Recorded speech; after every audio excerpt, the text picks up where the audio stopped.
Dapat talaga kapag buntis ang mga alaga natin, hindi talaga pwedeng iwanan na walang taong makakasama.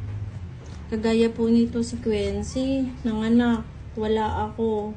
Hindi rin dumating agad ng maaga ang nanay ko, kaya walang nag-asikaso sa kanya. Kawawa naman, mag-isa siyang nanganganak.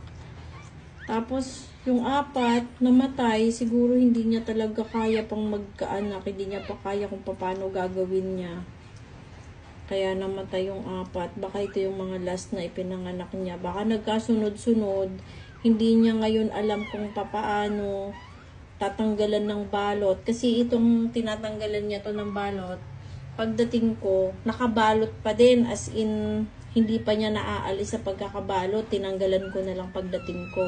Ngayon, nililinisan niya na. Kaso, patay na.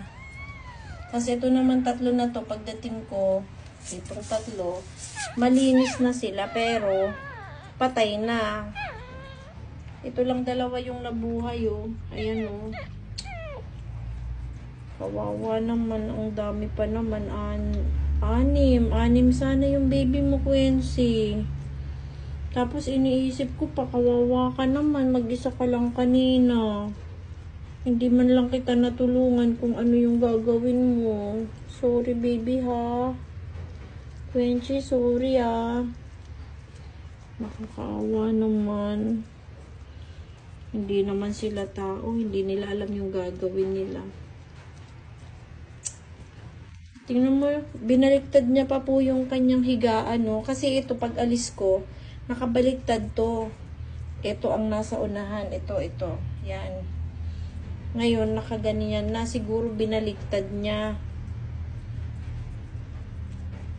Kawawa naman si Quincy.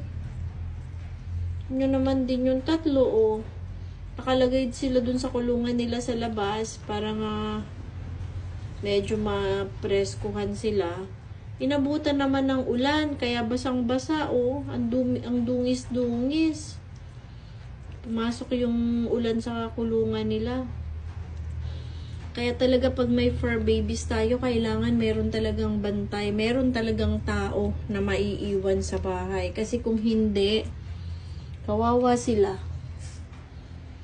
Mga wala naman tong isip. Di nila alam ang gagawin nila pagka hindi tayo yung kumilos.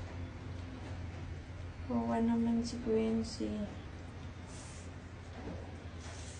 So, yun lang. Kailangan lang talaga tayong mag-iwan ng tao kapag meron tayong mga fur babies. Lalo na kung merong buntis.